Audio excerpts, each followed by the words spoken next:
everyone, and welcome to today's Meet the Analyst webinar, Programmatic Advertising, Master the Essential Concepts and Tech Foundations. Thank you for joining us. I'm Max Willens. I am a senior analyst at Insider Intelligence. I am based in Philadelphia, and I'm joined via the magic of Zoom by my colleague analyst, Evelyn Mitchell, who is in New York. Hi, Evelyn. Hey, Max. Happy to be here. So before we get into the main presentation, I would also like to thank StackAdapt, which is making today's webinar possible. Thank you, StackAdapt. I'd also like to welcome Michael Shang, who is the Vice President of Partnerships and Business Solutions at StackAdapt. Michael is joining us from Toronto. Hi, Michael. Hey, Max. Hello, everybody. Great to be here. So a couple things before we dive in here. We have a ton of information to get through, but there is no need for you to take notes or to feverishly screen grab everything.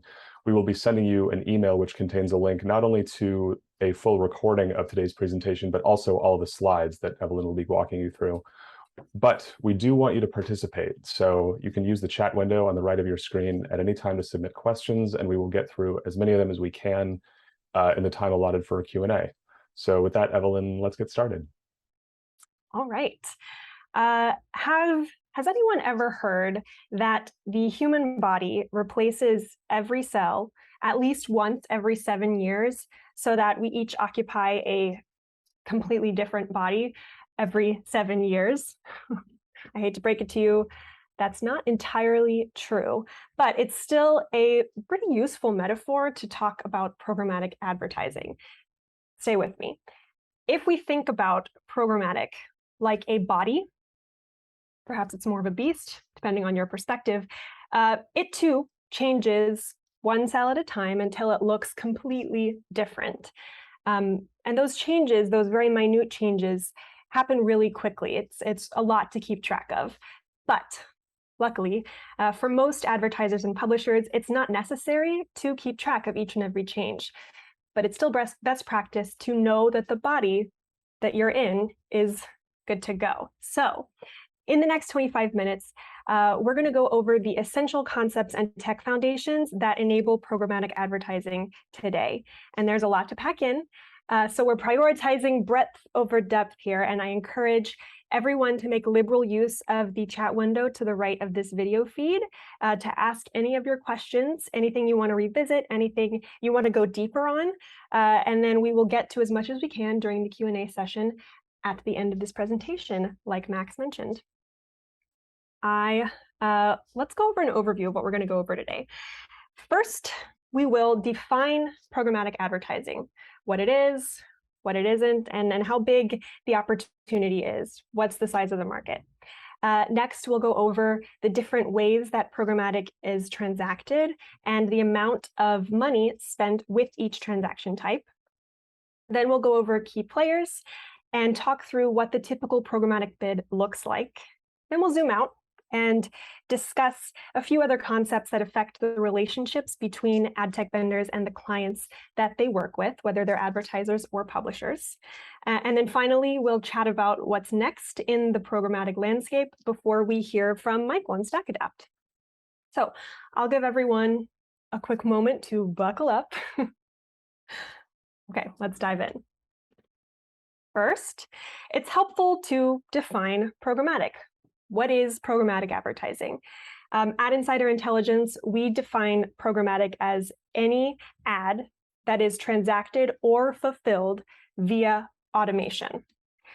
And now, admittedly, that's a very broad definition, and it does encompass most of the digital advertising market. However, my colleagues and I have found it a more useful exercise to ask, what's not programmatic? Programmatic excludes any direct sold inventory with fixed pricing and a predetermined limited campaign window. Now, each of these three elements involves human-to-human negotiation and a fair bit of manual labor on both the buy and sell sides. So it makes sense that not a lot of digital advertising these days happens this way. And leveraging automation in any or all of those elements also has benefits. For example, both advertisers and publishers can adapt their media strategies more quickly. Advertisers, for example, can adjust purchasing parameters or turn a channel on or off with just a few clicks. And ad publishers can also adapt their monetization strategies fairly quickly.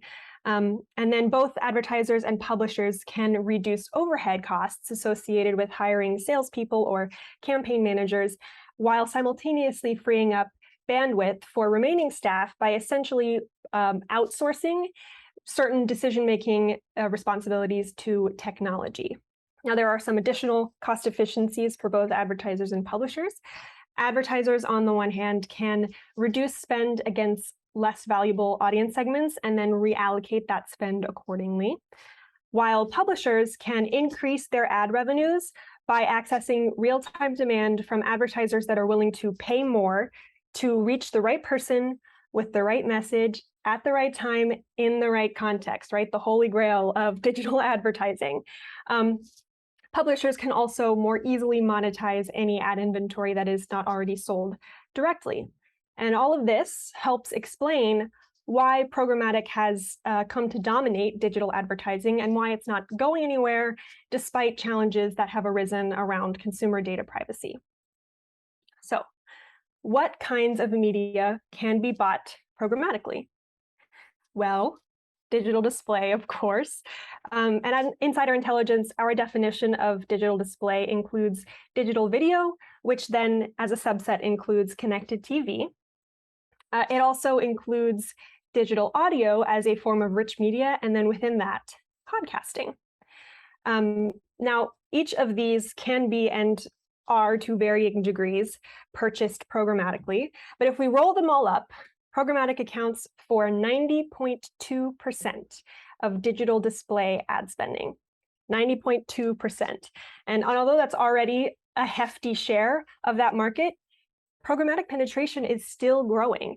And by 2024, 91.9% of digital display inventory will transact programmatically. Now, it's worth noting that programmatic is also present and growing in other channels. For example, linear TV. This year, about 1 in 10 TV ad dollars will flow through programmatic pipes. It'll be 12.5% by 2024. Another one is digital out of home. This year, about 15.5% programmatic, and then in 2024, more than a quarter of digital out-of-home ad spending will transact programmatically. Granted, that growth is from a much smaller base. Digital out-of-home is dealing with a much smaller pie, if you will, than digital display is. But growth is growth, and it's unsurprising growth given the various benefits that programmatic holds that we just went over.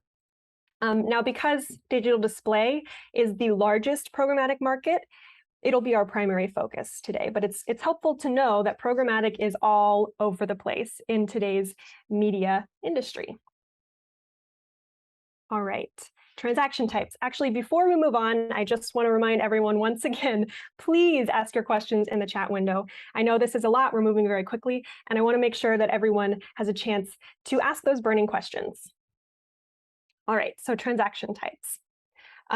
Programmatic advertising can be divided into two main categories based on whether or not there is an auction.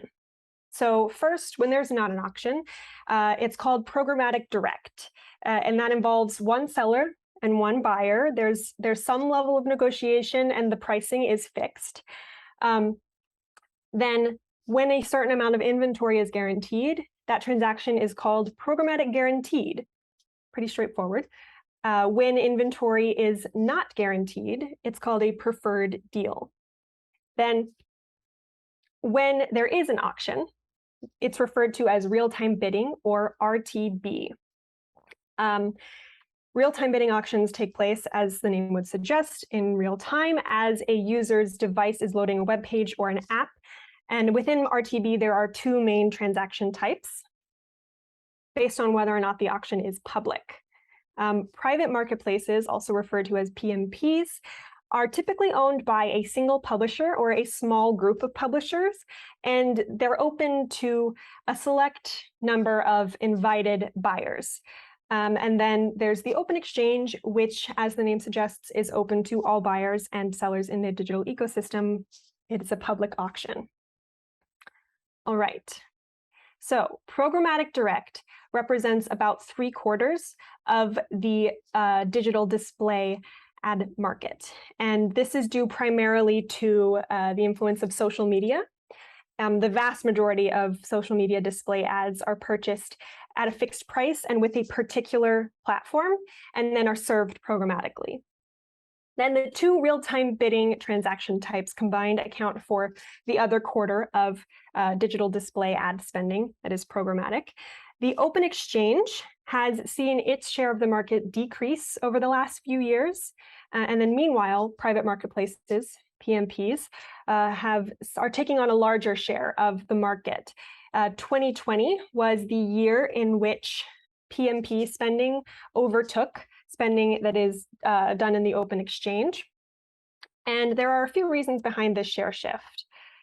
So there are a handful of perceived benefits associated with PMPs. First, the preservation of the buyer-seller relationship. So in public auctions, anyone can sell or purchase ad inventory without either side knowing who's on the other end. Because PMPs are invited environments, anonymity is less common. There's also inventory quality assurance, where publishers package premium inventory for PMPs. There is protection against ad fraud, either through additional layers of security via tech, or through increased accountability just because of that direct relationship between the buyer and seller. And finally, there is insulation against brand safety risks for both the buy and sell sides. PMPs are also on the rise because programmatic CTV is on the rise. Most programmatic spending in the CTV market happens through programmatic direct and PMP deals. All right, don't forget to drop your questions in the chat window. Now, key players. One of the most challenging parts of confidently navigating programmatic is keeping track of who's who, and it would take all day and then some to go over every player that has a hand in this market, but we're just going to hit the highlights today. So first, we have publishers. This term applies to anyone that owns and sells inventory, from the biggest walled gardens and TV networks down to the very smallest hobby blogger that there is. And then on the other end, we have, of course, advertisers that are looking to purchase that inventory. Then in between them, there's a host of ad tech players that facilitate transactions. So we've got publisher ad servers that manage the ad inventory from the publisher side of things.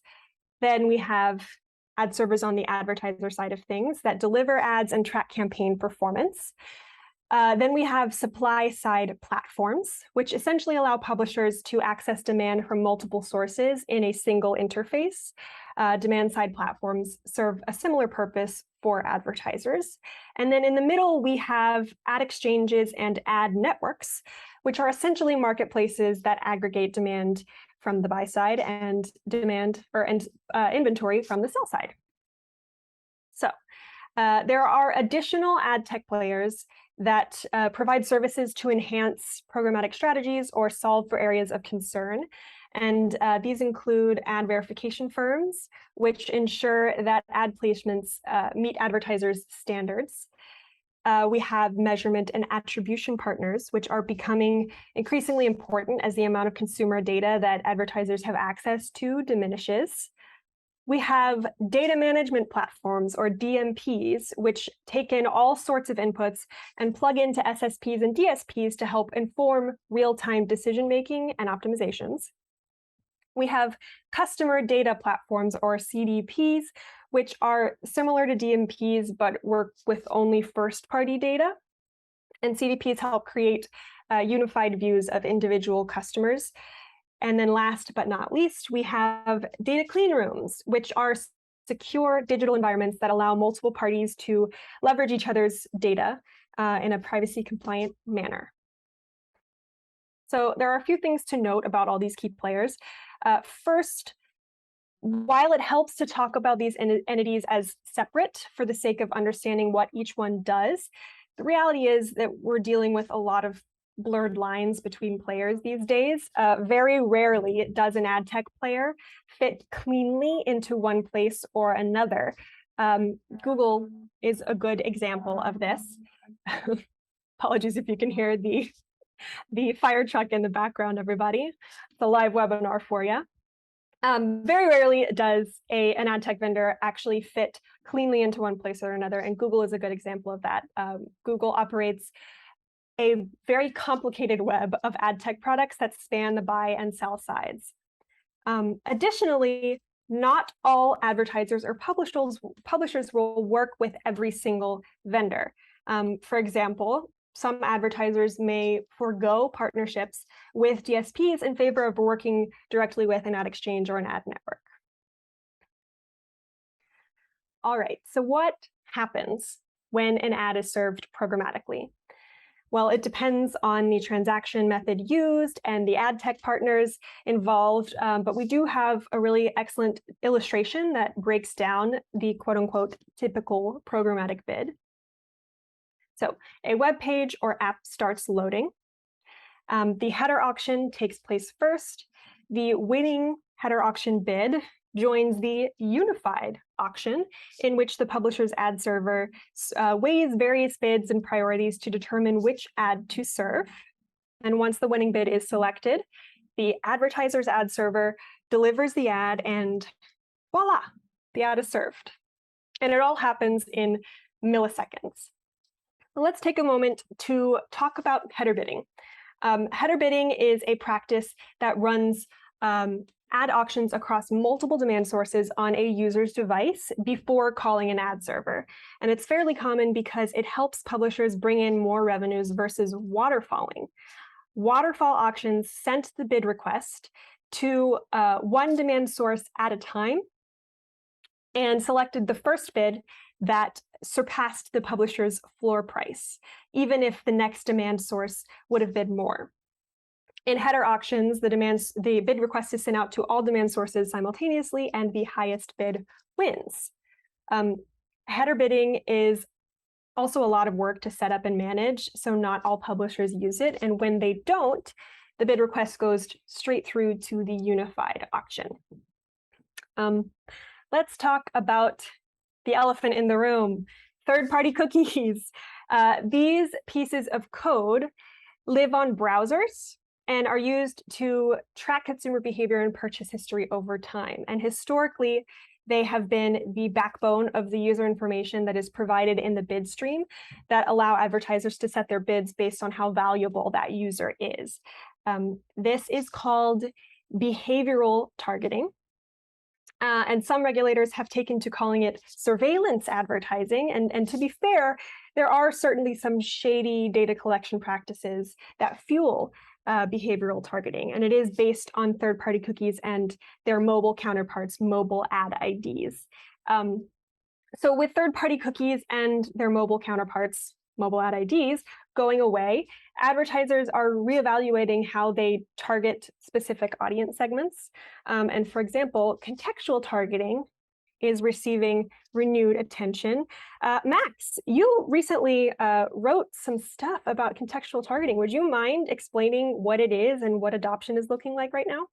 Yeah, for sure. And I think, Evelyn, it was really smart of you to introduce contextual targeting after setting up what behavioral targeting is, because contextual serves as a really nice contrast to it. In a lot of ways, behavioral targeting was something that was really pretty close to impossible, or much less possible in the pre-digital era.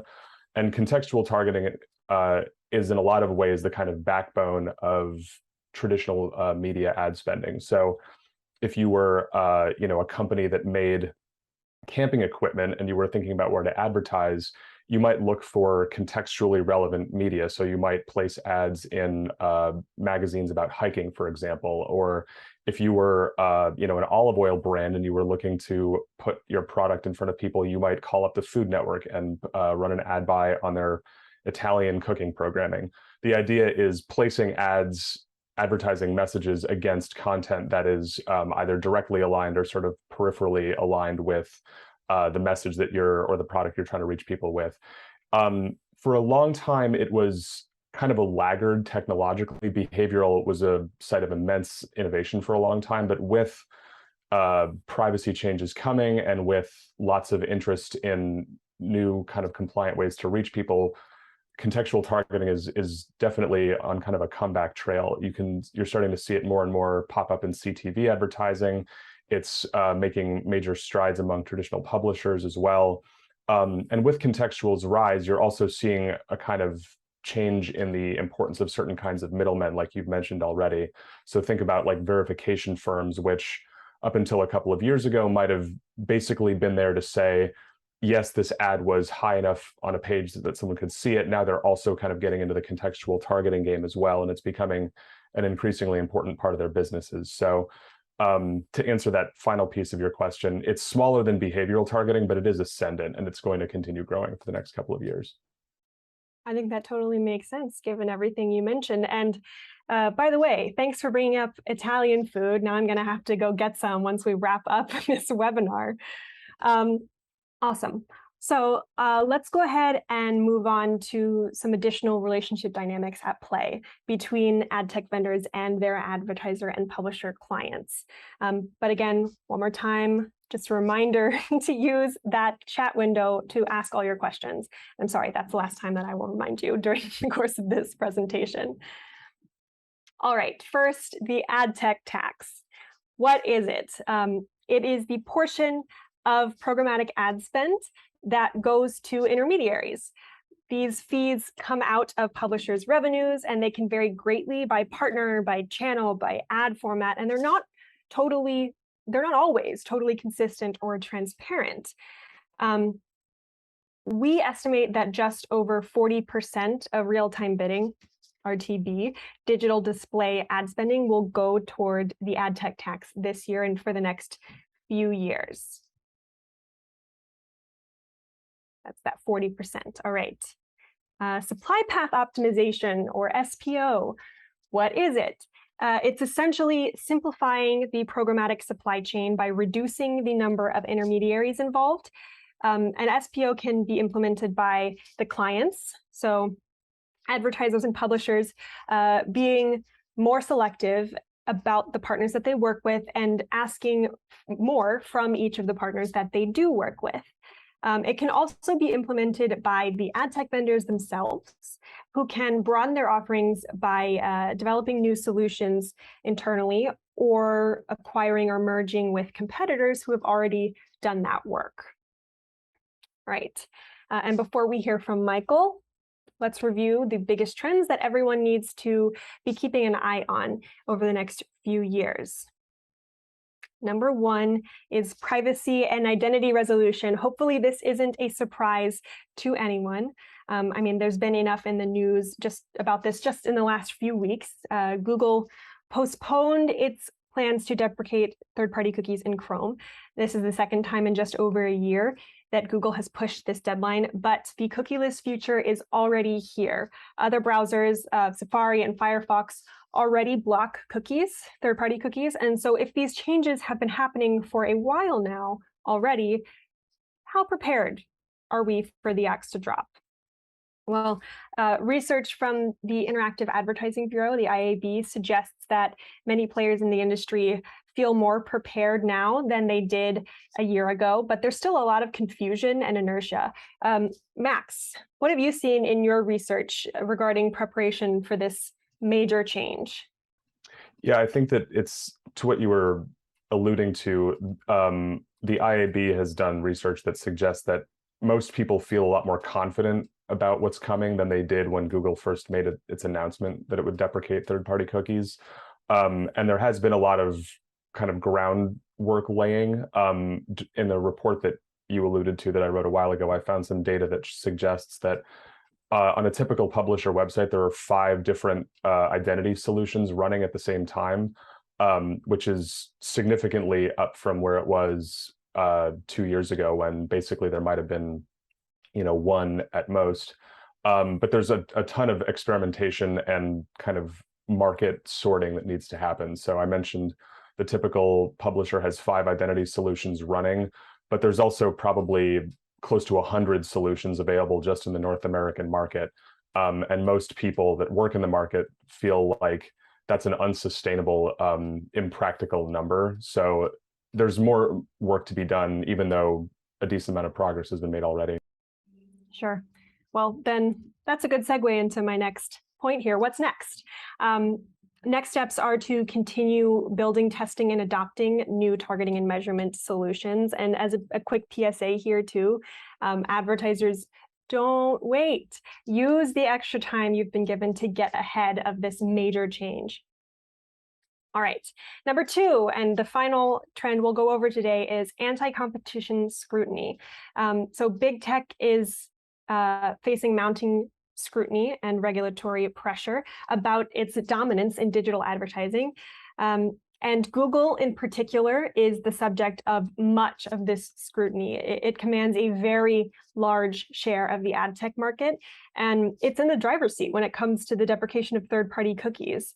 So there's a bill called the Competition and Transparency in Digital Advertising Act that's currently making its way through Congress. And if it passes, Google will be forced to sell off its ad tech businesses, which would have massive consequences in the programmatic marketplace.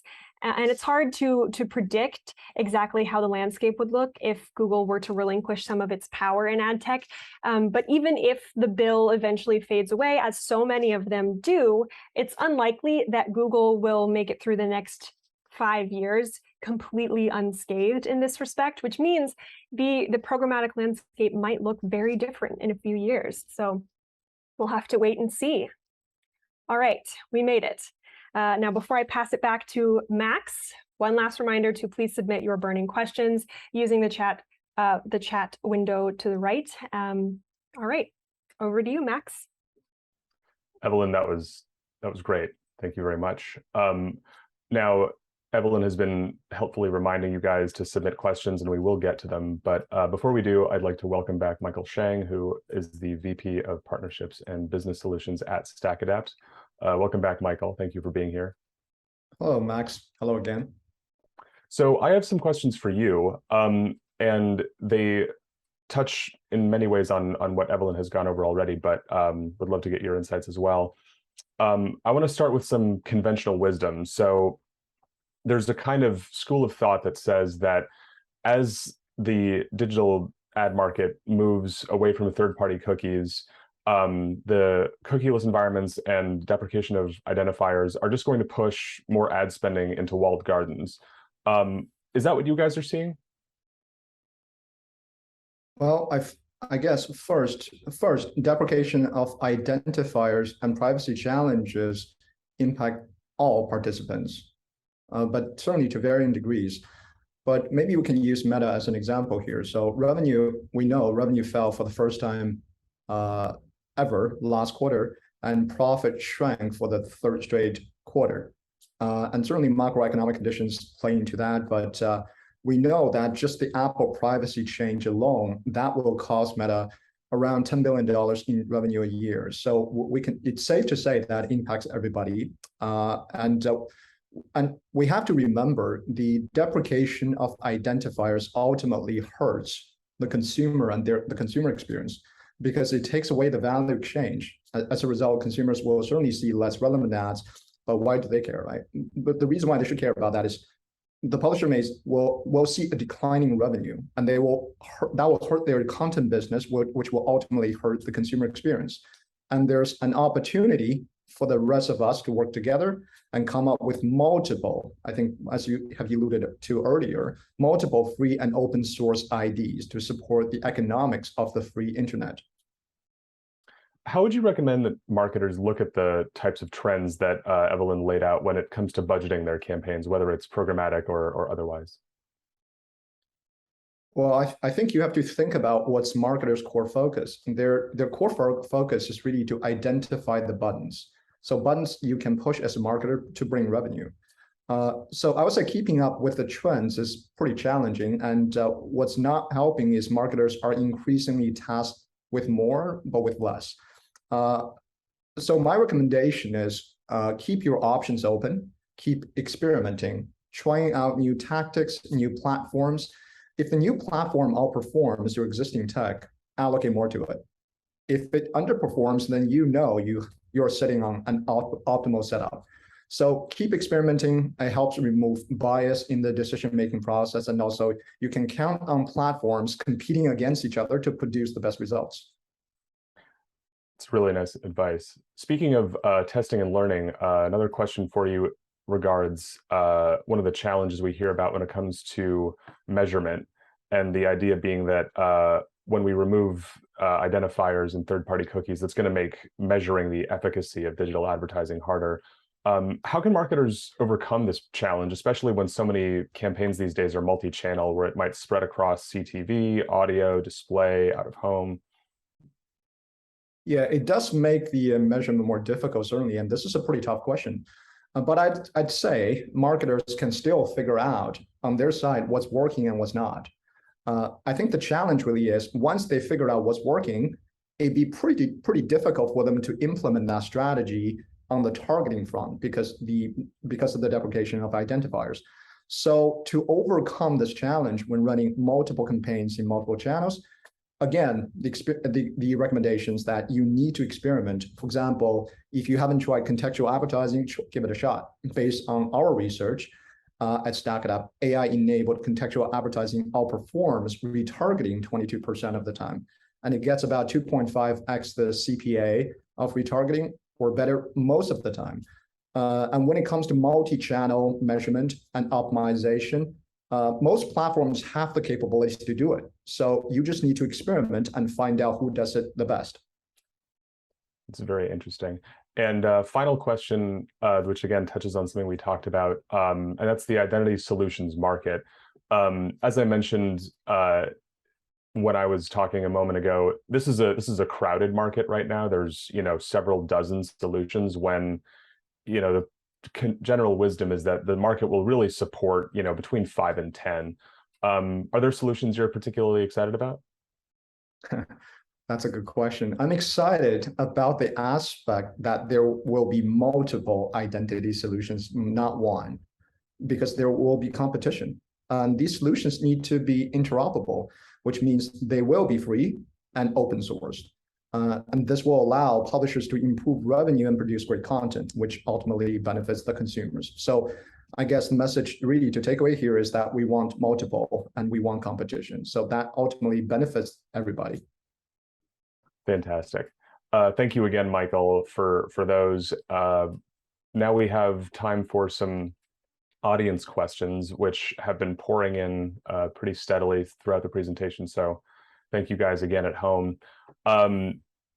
First one is something that I suggest that there are some people in here that are definitely up on the basics of programmatic advertising already, and this is sort of a 201 question versus a 101 question. Can you explain the difference between a first and a second price auction model? Absolutely. In a first price auction model, the buyer with the winning bid pays the full amount of their bid.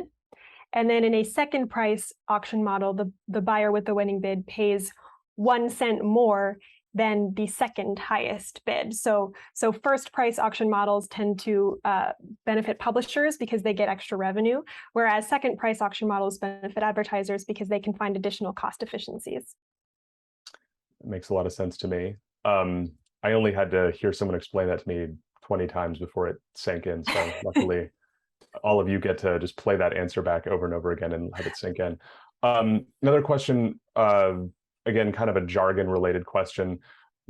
We've been talking a lot about walled gardens throughout this presentation. Are there any walled gardens other than the major social platforms? Like, who else kind of meets that definition? That's a really good question. So Google is one example. Google users, it's not a social media platform, right? Google users don't use the platform to socialize with their networks, but it is one of the biggest walled gardens around. And this question, it makes sense. Walled gardens as a term it's been around for a while, and a lot of people use it frequently. But what we found in our research is that walled gardens is one of those terms that means slightly different things to different people, and that it would be useful to have kind of a common definition for, just to make sure that we're all talking about the same thing. So instead of listing off a variety of different entities that could be considered walled gardens to one person or another, I will offer our II's kind of framework that we use to decide whether a company is a walled garden or not. So a walled garden has 3 features. First, a walled garden is a closed ad ecosystem, which means that it owns basically the entire ad tech stack, right? From ad serving to reporting, all of that is contained within the walled garden. Second, a walled garden has exclusive access to its own ad inventory. So you will not be able to purchase inventory within that walled garden anywhere else. And then third, a walled garden has proprietary first-party data on the users of its platform or platforms, as the case may be. So 3 parts. There you go. Makes a lot of sense. And then another one that speaks directly to one of the charts that you laid out early in the presentation. Why does Programmatic Direct have the highest market share? That's a good question. Programmatic Direct has the highest market share primarily because of social media companies. The way that social media display ads are served, they are served programmatically, but they are purchased directly with a particular platform. So that's the Programmatic Direct part, and they are purchased at a fixed price. So the vast majority of that activity on social media does fall into the Programmatic Direct bucket, and that's where you get that high share from. Makes sense to me. And this is another question that I think Michael touched on a little bit, and maybe if you both want to weigh in, that would be great. This is an attribution question. So the idea of marketing mix modeling versus multi-touch attribution, 2 popular kind of methodologies. The person who submitted this asks, how are those going to change after the deprecation of cookies? It's a complicated question, but it is a very complicated question. And we'll try not to get too deep here because that could take forever. What I will say is that one of the biggest trends that's happening with those 2 different approaches to attribution right now, as we approach the deprecation of third-party cookies in Chrome and all of the privacy changes that have already occurred, MMM is really seeing a comeback, whereas MTA is maybe perceived as less valuable these days. And part of that has to do with the kinds of data used. Modeling, maybe mixed modeling, but modeling in general is really coming back into vogue because you can do a lot more with a lot less deterministic data. Michael, do you have any thoughts on this? So, yeah, certainly. I think I always go to the football analogy when it comes to this. So how do you actually count the goal? Who's the most important player or a position on the field? I think if you were to say that all the credit should be given to the quarterback every single time, then we should just take out all the other positions, right? So I think the key here is for the marketer or for folks who are actually running this to know how many players you need on the field and what positions those are, right? So you need to keep experimenting. That's why the coaches take out one, sending another one. I think the challenge about this is you just need to know, again, what kind of positions you need on the field. That's it. I think that's very perceptive. This is another kind of a format question, or a channel question, I should say. How is digital out of home bought programmatically? And is there any way to track conversions for digital out of home? I think it's a fun question because it's hard to imagine a more kind of static seeming ad placement than a billboard, but it is a rapidly digitizing and kind of evolving space. So what should the person who asked this question know? So one of the coolest things in my mind about programmatic digital out of home is the ability to leverage hyper local data that is, we think about behavioral versus contextual data targeting. It's like the contextual kind of targeting a little bit, where it doesn't matter who that person is that you're reaching. Let's say that it's that you're on a New York City subway and it is really, really hot outside. That's a really useful context for advertisers to use to serve a specific ad. Or let's say it's raining, you know it's supposed to start raining, and you know that there are subway users in New York City that are about to emerge from the subway and get totally drenched. That could be an opportunity for, I don't know, say a poncho brand to serve a really targeted ad and potentially, you know, at least remain top of mind, because you know that's a kind of a special kind of New York City trauma to emerge into a downpour without an umbrella or anything to protect your clothes and person from the rain. So that's the kind of really cool opportunity that programmatic digital out of home offers. And in terms of actually purchasing that kind of inventory programmatically, there are ad tech vendors that specialize in programmatic digital out of home, and there are also integrations that can occur into the average DSP, if you ask about them, that help facilitate those kinds of transactions in the dashboards that you're already used to. So I would just encourage everyone to kind of inquire with the people that you usually work with for programmatic, and they'll be able to point you in the right direction based on how your programmatic strategy is set up. It makes a lot of sense. So we have time for, I think, 2 more questions. And thank you again to everybody who submitted them. I'm going to just, you know, put my hand in the hat and just pull out the last 2. So, you know, if you really want to get answers to the ones that we didn't address, you can email us after the fact. But one gets at something that I thought was interesting the first time I saw Evelyn's run through of this presentation. On the slide where you talked about the benefits of PMPs, you described them as perceived benefits. What did you mean by that? That's a good question, and I'm glad somebody asked it. I say that those benefits are perceived for 2 reasons. First, not all of the benefits that I listed apply equally to all PMPs. So that's an important distinction. Sometimes, you know, a rising tide lift all boats kind of situation where the idea that those benefits apply to all PMPs then like perceptually makes it seem like they apply to all PMPs, but they don't. So definitely look into it if you're looking to access that kind of benefit within a PMP. And the second reason is because those are benefits that are perceived to apply specifically to PMPs and not to the open exchange, which there are definitely ways to ensure that you are receiving those benefits in the open exchange. You do have to look for them. You have to approach the right vendors and implement the right strategies. But there are plenty of solutions in market today that can help solve for those challenge areas in the open exchange. And a lot of experts think that those solutions will get even better over the next few years. So it's important to remember that the open exchange also offers a variety of benefits, and you shouldn't discount them just because you've heard one thing or the other. Definitely do your due diligence and look into it. Makes sense. And like I said, last question, and I get to end on one that I think both Evelyn and Michael can speak to. So the questioner writes, for major corporations that allocate millions of dollars in ad spending, programmatic might be ideal, but for small, particularly B2B firms that spend, it might only be tens of thousands of dollars. Aren't those kinds of firms likely to be regularly outbid or to show up in the wrong place?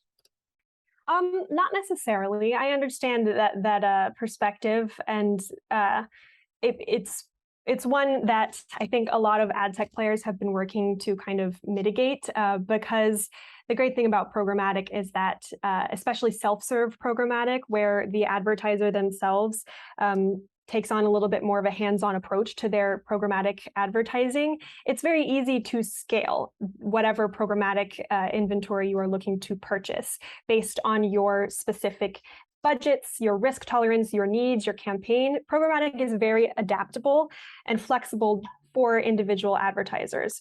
Michael, do you have anything to add to this?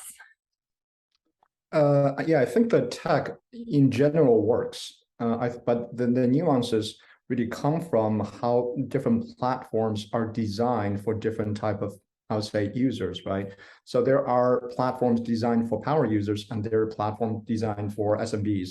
So I guess the most important thing for folks to really focus on is understanding the features of the platform, whether or not they are designed for the specific segment, so it's more easy for you to operate. Therefore, there's less chances for you to make those mistakes on the platform. But I would say overall, in general, the tech works. We'll have to leave it there. That is all we have time for today. Thank you again to Evelyn for joining us. Thank you very much to Michael and the team at StackAdapt for your support in making this possible. Our eMarketer production crew behind the scenes also deserves a huge thank you for making this webinar possible.